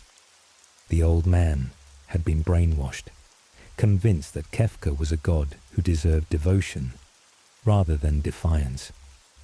The cult like many desperate groups in the world of ruin, had mistaken power for divinity, had decided that if they could not defeat Kefka, they should worship him instead. It took the combined efforts of the party and Realm's tearful pleading to break through Strago's indoctrination and remind him of who he truly was. Gogo, a mysterious mime whose entire identity was based on imitating others, joined their cause as well. No one knew who Gogo truly was beneath the layers of costume and mimicry, and Gogo seemed content to keep it that way. Umaro, a Sasquatch from the frozen north, was recruited through a combination of combat and diplomacy, his incredible strength adding to their growing power. Each new member brought unique abilities, unique perspectives on the dying world. The party also dealt with the personal demons that haunted several of its members. They helped Tyan reconnect with his samurai heritage, helped Shadow confront his past as Clyde, a train robber who had abandoned his partner and fled from responsibility. They discovered Shadow's connection to Realm, the heavily implied truth that he was her father, though this revelation was handled with subtlety and never explicitly confirmed. Every character who had survived carried scars, physical and psychological, from the cataclysm and from the lives they had led before it. As they grew stronger, as they gathered more magicite and learned more powerful spells, the party began to understand the true nature of what they faced. Kefka was no longer simply a man with magical abilities. He had absorbed the power of the warring triad, had become something that transcended mortality. He existed in a state between physical and metaphysical, a being of pure magical energy given form by madness and nihilism. To defeat him, they would need to reach his tower and climb to its summit, fighting through legions of monsters and the very architecture of destruction itself. Kefka's tower rose from the center of what had once been Vector, a massive structure of twisted metal and stone held together by magical energy. It defied conventional architecture, with sections that seemed to float independent of support, stairs that led nowhere, and rooms that shifted and changed without warning. The tower was a physical manifestation of Kefka's mind, chaotic and hostile, designed to kill anyone who dared approach. The assault on Kefka's tower required dividing the party into 3 separate groups. The tower's structure forced this division, with multiple paths that needed to be followed simultaneously, switches that required cooperation between distant parties, and enemies that could only be defeated through coordinated effort.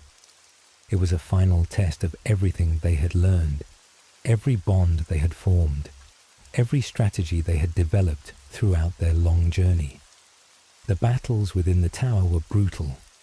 They fought through reconstructed versions of the Empire's greatest weapons, faced the ghosts of enemies they had defeated before, encountered the spirits of espers who had died and been transformed into something twisted by Kefka's power.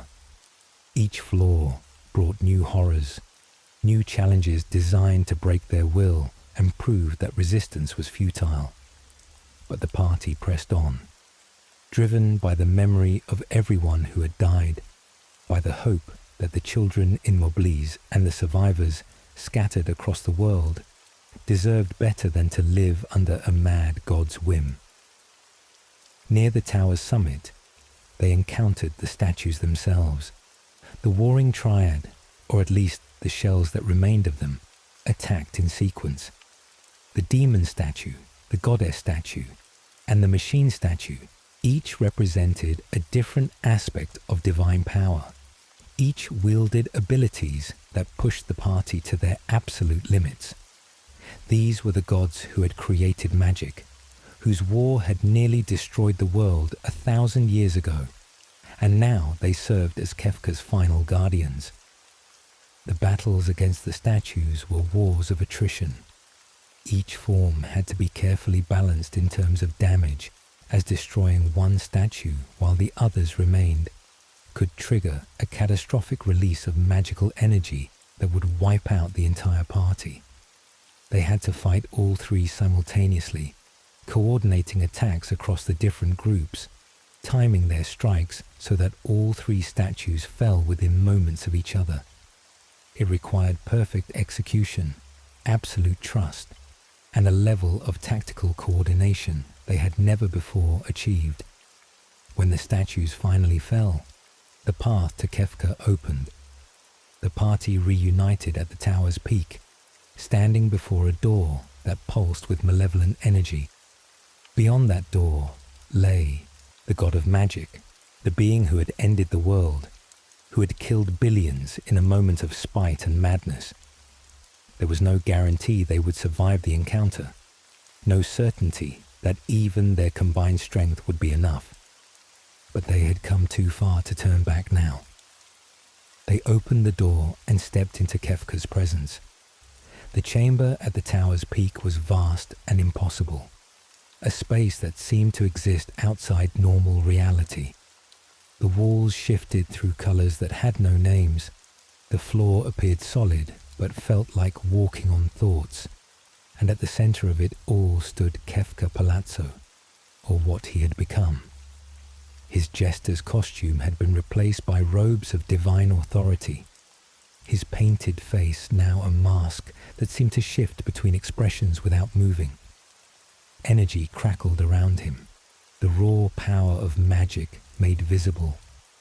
Kefka greeted them with a laugh, that same unsettling cackle that had haunted them throughout their journey. He mocked their determination, their hope, their belief that they could change anything. He spoke philosophy, not in the measured tones of a scholar, but in the manic rambling of someone who had glimpsed the truth of existence and found it hilarious. Life had no meaning, he declared. Love was an illusion, hope a lie, struggle pointless, because death came for everyone eventually. Why prolong the suffering? Why not embrace the void? The party answered not with words but with action. They had no grand philosophical rebuttal, no eloquent speech about the meaning of life. They simply refused to accept Kefka's worldview, refused to believe that suffering erased joy, or that death invalidated the value of having lived. They had found each other in the ruins of the world. They had built hope from ash and despair. That was answer enough. The battle against Kefka occurred across multiple phases, each representing a different aspect of his divine power. First, they fought through his cultist followers, the people who had given themselves over to worship of destruction. Then they faced Kefka's demonic visage, a twisted representation of the madness that consumed him. Each form was more powerful than the last. Each tested different aspects of the party's capabilities. The fight was unlike anything they had experienced before. Kefka wielded the full power of the warring triad, casting spells that reshaped the battlefield, summoning waves of monsters from nothing, healing himself through pure magical force. His light of judgment, the attack that had terrorized the world of ruin for a year, struck with devastating frequency. Party members fell and had to be revived. Resources were depleted and had to be carefully managed. And through it all, Kefka laughed. But something began to change as the battle progressed. Kefka's laughter took on a desperate edge. His attacks became more frantic, more aggressive. For all his talk of the meaninglessness of existence, he was fighting desperately to preserve his own. The party recognized the hypocrisy, the fundamental contradiction at the heart of his philosophy. If life truly meant nothing, why did he cling to his own so fiercely?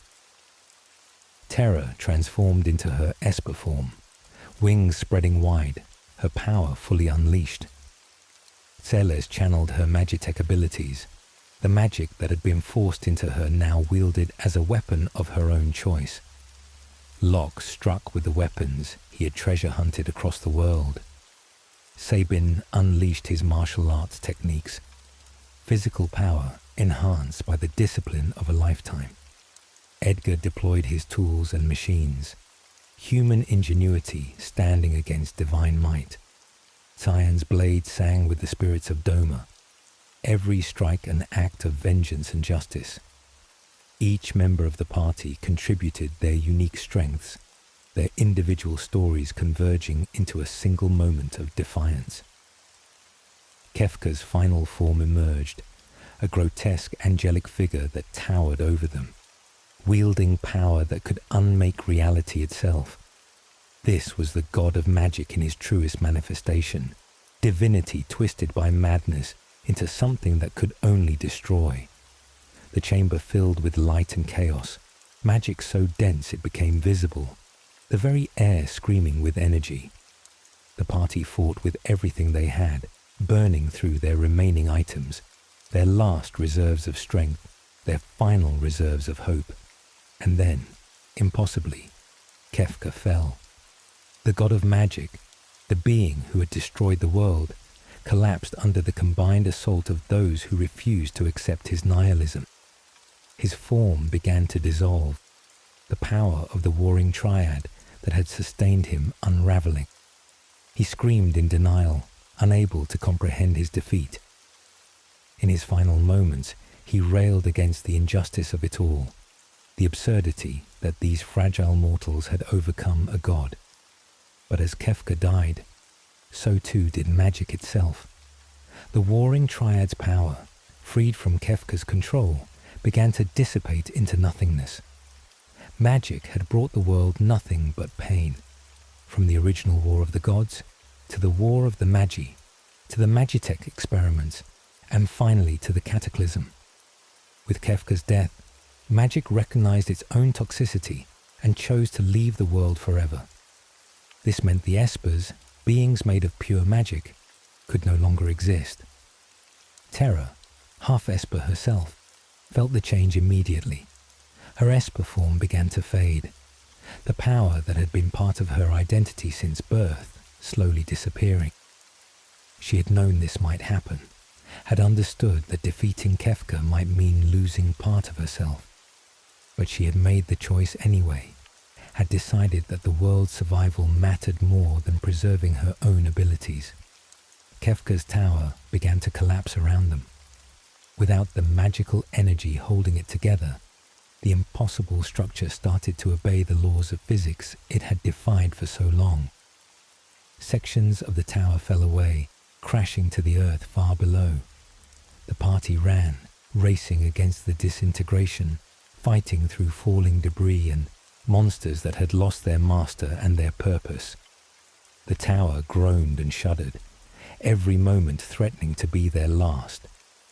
Terra's transformation became more pronounced as they fled. Her Esper features faded, her wings dissolved, the magical aura that had always surrounded her dimmed and disappeared. She stumbled, weak from the loss of so much of what she had been, but her friends caught her. Locke and Edgar supported her between them, refusing to leave her behind, refusing to let her sacrifice be in vain. They would all escape together, or not at all. The escape from the collapsing tower was a desperate race against time and entropy. Rubble fell from above, floors gave way beneath their feet, and the magical energy that had suffused every stone now backlashed in unpredictable ways. Explosions rocked the structure, rooms filled with poison gas, and the very air seemed to burn with the death throes of magic itself. But the party had survived too much, fought too hard, to die in the tower's collapse. They reached the tower's base and ran into the wasteland beyond, the Falcon waiting where Setzer had positioned it. The airship's engines roared to life as they scrambled aboard, Setzer not waiting for everyone to be seated before taking off. The Falcon climbed into the blood-red sky, gaining altitude and distance as Kefka's tower finally completed its collapse. The massive structure imploded, falling in on itself, and where it had stood there was now only a cloud of dust and rubble. From the Falcon's deck, the party watched as magic left the world. It was not a dramatic event, but a quiet one, a gentle fading like the last light of sunset. The red sky began to clear, the poison clouds dissipating. The magical radiation that had choked the atmosphere for a year started to break down and vanish. It would take time for the world to fully heal, but the process had begun. The survivors would have to rebuild without magic, relying on human ingenuity and determination. It would be hard, but it would be possible. Terra stood at the railing, feeling the last of her Esper heritage fade away. She had been defined by this power for so long, had struggled with the question of whether she was human or Esper or something in between. Now that question had been answered definitively. She was human, fully and completely, no longer carrying the burden of divided heritage. It should have felt like a loss, like something precious had been taken from her. Instead, it felt like freedom. She smiled, and her friends smiled with her. They had survived the impossible, had defeated a god, had saved what remained of the world. The cost had been high, the scars would never fully heal, but they had won. Hope, which Kefka had declared a lie, had proven stronger than despair. Life, which he had declared meaningless, had found meaning in the connections between people, in the choice to keep fighting even when defeat seemed certain. The Falcon flew over the world of ruin, and from their vantage point, the party could see signs of recovery. Small settlements where survivors were rebuilding, fields where crops had been planted, roads being cleared of rubble. The world would never be what it was before the cataclysm, but that did not mean it had no future. People were resilient, capable of finding joy even in hardship, capable of creating new meaning from the ashes of the old. They flew over Moblis, and Terra saw the children she had protected playing in the town square.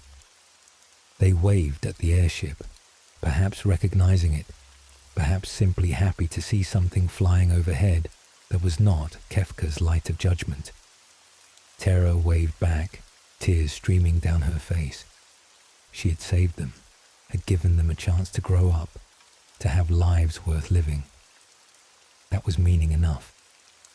They flew over the ruins of Vector, where Kefka's tower had stood. The rubble was already being scavenged, people picking through the debris for anything useful, turning the monument to destruction into raw materials for reconstruction.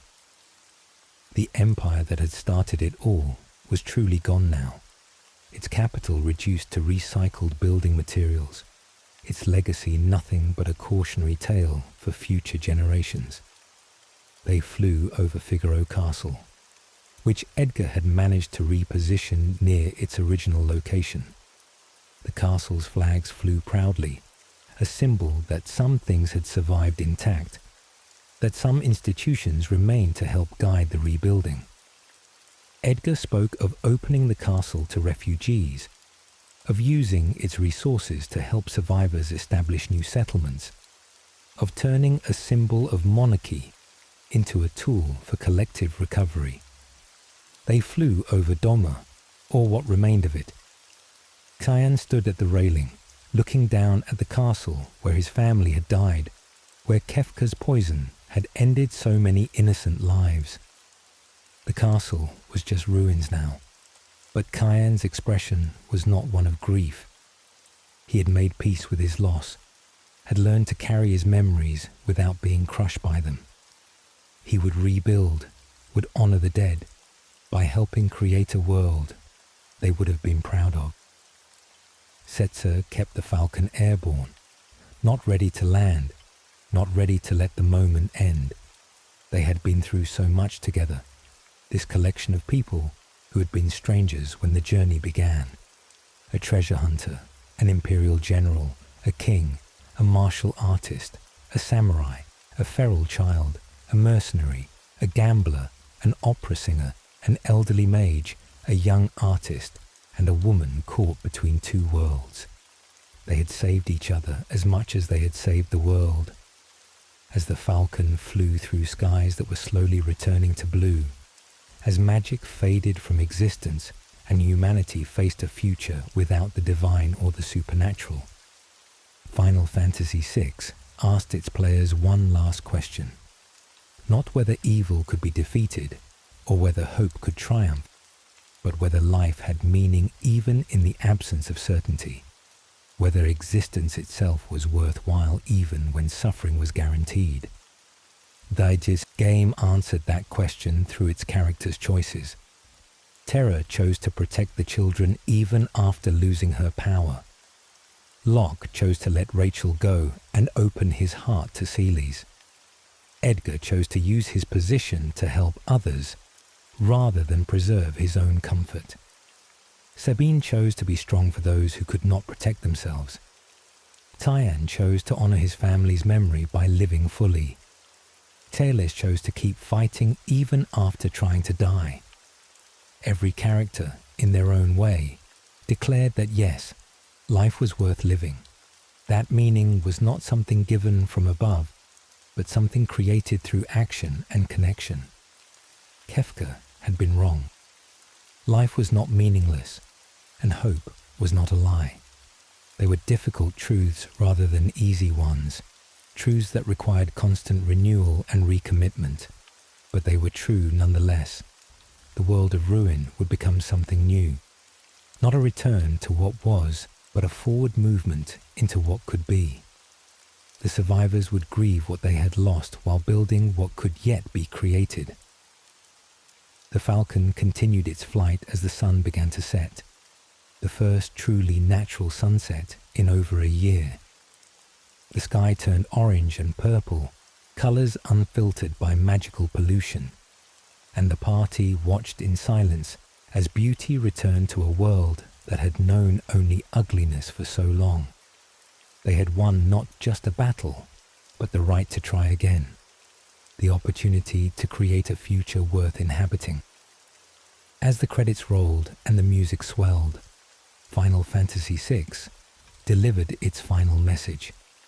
It was not a message of easy triumph or perfect resolution. Characters were scarred, the world was broken, and magic's departure meant losing abilities that had defined some of them. But they were alive, together, and determined to make that life mean something. In a medium often criticized for shallow narratives and simple morality, Final Fantasy VI offered something rarer and more valuable. A story that acknowledged darkness while refusing to be consumed by it, that faced nihilism and rejected it not through argument, but through the simple act of choosing to continue. The game ended not with certainty, but with possibility. The Falcon flew on, carrying its passengers toward an uncertain future, and that uncertainty was not presented as a flaw, but as an opportunity. They would rebuild, they would remember, they would create new stories in the ruins of the old, and that would be enough. Final Fantasy VI's story resonates because it understands that hope is not the belief that everything will be fine. Hope is the choice to act as if effort matters even when outcome is uncertain. It is the decision to protect what can be protected, to fight what can be fought, and to accept that we cannot control everything while refusing to let that powerlessness paralyze us. Every character in the game embodies this active, engaged hope, this rejection of both naive optimism and cynical despair in favor of determined pragmatism. The game's ending is bittersweet by design. Magic's departure robs Terra of part of her identity, means the Espers are truly gone, eliminates abilities the party had relied upon. But it also means no more Magitech experiments, no more weapons of mass destruction, no more gods warping reality according to their whims. The world becomes smaller, but also safer, more predictable, but also more amenable to human flourishing. It is a trade worth making, and the characters make it willingly even as they mourn what is lost. This willingness to portray heroism as difficult, costly, and uncertain rather than glorious and triumphant is what makes Final Fantasy VI's narrative so powerful decades after its release. The heroes win,